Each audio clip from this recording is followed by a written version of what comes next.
Líderes partidários se reúnem hoje para discutir justamente sobre a tramitação ou não dessa medida provisória da reoneração da folha de pagamentos. Para a gente falar mais sobre isso, nós recebemos aqui no Jornal da Manhã o Eduardo Aroeira, que é vice-presidente da Câmara Brasileira da Indústria da Construção. Eduardo, bem-vindo, bom dia para você. Bom dia, Lívia. Bom dia, Rafael. Bom dia a todos os ouvintes. Agora, Eduardo, a gente tem acompanhado muito atentamente todas as reações, não só de parlamentares, como também de entidades que representam esses setores até então desonerados, pelo menos até o dia 1º de abril, reagindo a essa medida provisória que reonera parcialmente não, né, de forma escalonada todos esses setores. No caso do seu setor, do setor da indústria, da construção civil, vocês já se sentaram para conversar com a equipe econômica do governo? Quais são as expectativas para a conclusão dessa discussão? Realmente recebemos com muita preocupação a emissão dessa medida provisória, sabe, Lívia? Porque quando a gente fala em onerar a folha de pagamento, necessariamente a gente está falando em diminuir a empregabilidade, na verdade, aumentar o desemprego.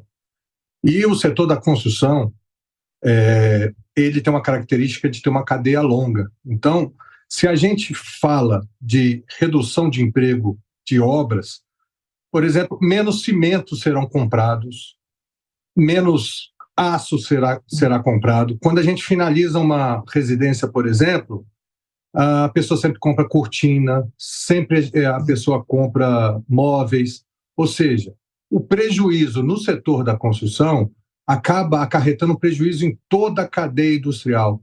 E isso fez com que mais de 100 entidades do setor da construção assinassem um manifesto solicitando que o governo repensasse isso. Isso a gente fala por dois motivos. A reoneração necessariamente vai, primeiro, gerar desemprego. Segundo, trazer para a sociedade um custo a mais que a sociedade não comporta. As pessoas pensam e elas avaliam muitas vezes que a empresa é que vai arcar com os custos. Mas, no fim das contas, quem arca é o cliente. Então, a sociedade não consegue mais arcar com isso. Então, a gente tem geração de desemprego, aumento de custo para toda a sociedade e, acima de tudo, uma insegurança jurídica tremenda para as empresas.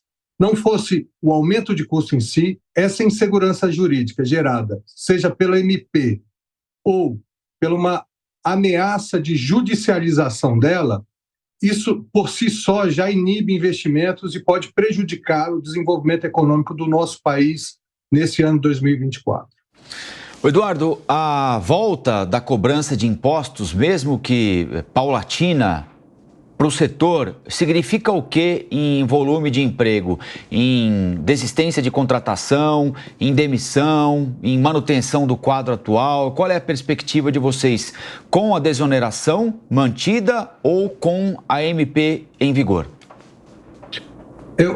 Nós ainda não tivemos condição de fazer essa simulação, até porque a MP é muito recente e foi nos últimos dias do ano. Mas eu costumo dar um exemplo que eu acho que fica claro do flagrante prejuízo para toda a sociedade. O governo, por exemplo, depois de vários anos, lançou o Minha Casa Minha Vida. Esse é o Minha Casa Minha Vida faixa 1, que ele atende justamente a população mais necessitada e que tem menos condições. Nós sabemos que o governo separou um recurso bem menos do que seria necessário, mas louvamos o fato do governo realmente se preocupar com isso. Se a gente tem um recurso limitado e pequeno, qualquer aumento de custo vai significar menos residências a serem entregues para essa população, além do desemprego que a gente falou. Nós também estamos muito preocupados com as obras do PAC. O PAC, nós sabemos também que tem recursos limitados.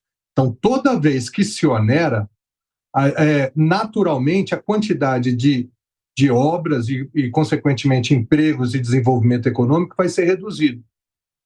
O que nós temos tentado sensibilizar o governo é que não cabe mais aumento de despesas nem para as empresas e, consequentemente, para a população.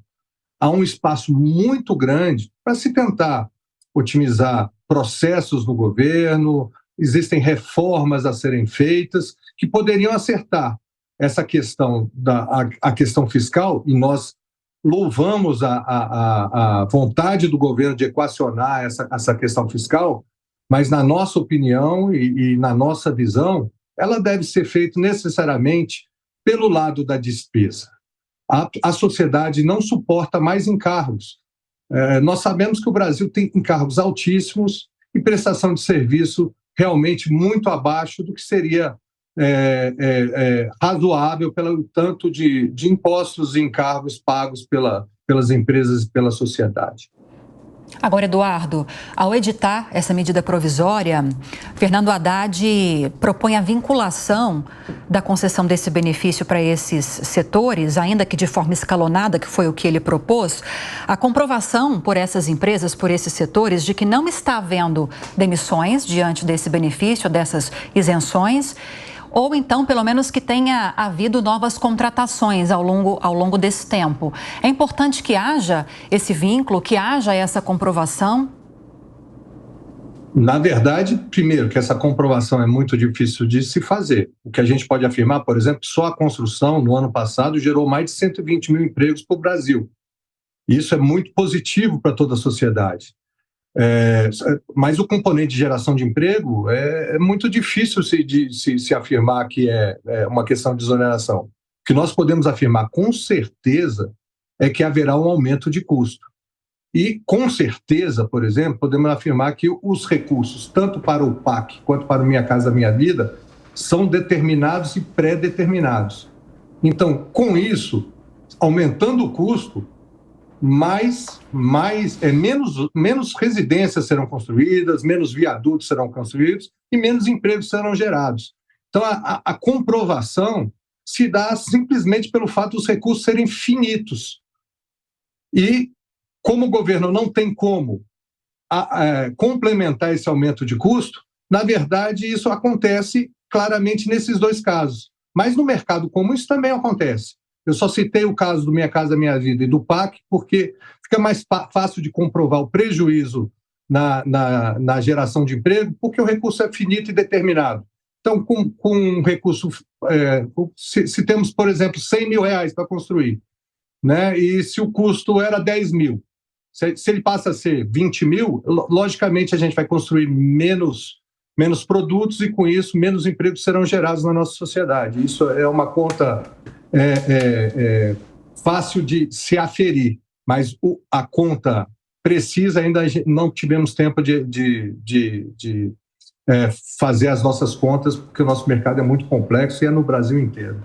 Eduardo, lá atrás, quando nós estávamos discutindo se o presidente vetaria ou não a desoneração aprovada pelo Congresso, depois ele vetou, o Congresso derrubou o veto, né? Mas lá atrás, quando o presidente Lula se manifestou publicamente a respeito do assunto, quando perguntado, vai vetar, não vai vetar, ele disse algo que desenha o raciocínio do governo a respeito deste assunto e acho que pode ser reproduzido até agora na discussão da MP. Ele disse o seguinte: não podemos fazer apenas desoneração sem dar contrapartida aos trabalhadores. Eles precisam ganhar alguma coisa. A empresa deixa de contribuir sobre a folha e o trabalhador ganha o quê? Não tem nada escrito na lei que ele vai ganhar R$1 a mais no seu salário. E aí tem uma outra resposta do presidente aqui, dizendo que não sabe por que os empresários estão preocupados, não sei qual a razão, pelo fato de gerar mais emprego não foi, porque não tem nada na lei que diz que vai gerar mais emprego se tiver desoneração. Então a pergunta que eu faço a você é a seguinte, Eduardo: quando o presidente fala que o trabalhador não vai ganhar R$1 a mais no seu salário, ele tem algum ponto de razão? Ele precisa ser ouvido no que diz? Os trabalhadores estão lutando basicamente pela manutenção do emprego deles e nada mais? O que é que você tem a dizer a esse respeito? Primeiramente, a gente tem uma experiência no nosso país que empregos e prosperidade não são geradas por lei, e sim por desenvolvimento econômico. E a segunda coisa que nós acreditamos é que o maior projeto social de qualquer país do mundo é o emprego. Então, só o fato de você gerar mais empregos, poder gerar renda para milhares de famílias no nosso Brasil, já justificaria essa desoneração, que inclusive foi proposta por um governo do PT. essa lei da desoneração, ela foi proposta pela então presidente Dilma. Então, na verdade, naquela época já se tinha essa visão da necessidade de geração de emprego e atualmente também está mais claro ainda a necessidade de que lutemos também e principalmente pela manutenção e geração de novos empregos, porque o Estado não tem mais recurso para poder sustentar todas as famílias. Os recursos do Estado são finitos. Então, o setor produtivo tem a função social de gerar renda e emprego para essas pessoas.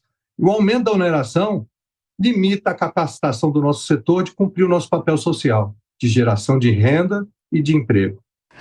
Só para a gente fechar então, Eduardo, a defesa do setor que você representa é de que haja a devolução dessa medida provisória e que ela não tramite, não seja discutida no Congresso Nacional? Eu iria até além. Eu acredito que a devolução por uma questão de segurança jurídica seria muito importante para que todos os investimentos planejados para esse ano possam ser feitos e mais, que o governo revisse essa possibilidade de judicializar essa questão, porque essa judicialização aumentaria ainda mais a insegurança jurídica e prejudicaria o desenvolvimento do nosso país nesse ano de 2024. Queria te agradecer a entrevista. Falamos com Eduardo Aroeira, que é vice-presidente da Câmara Brasileira da Indústria da Construção. Bem-vindo sempre. Muito obrigada pela entrevista e um ótimo dia, Eduardo. Obrigado, um ótimo dia a vocês e a todos os ouvintes. Obrigado, Eduardo.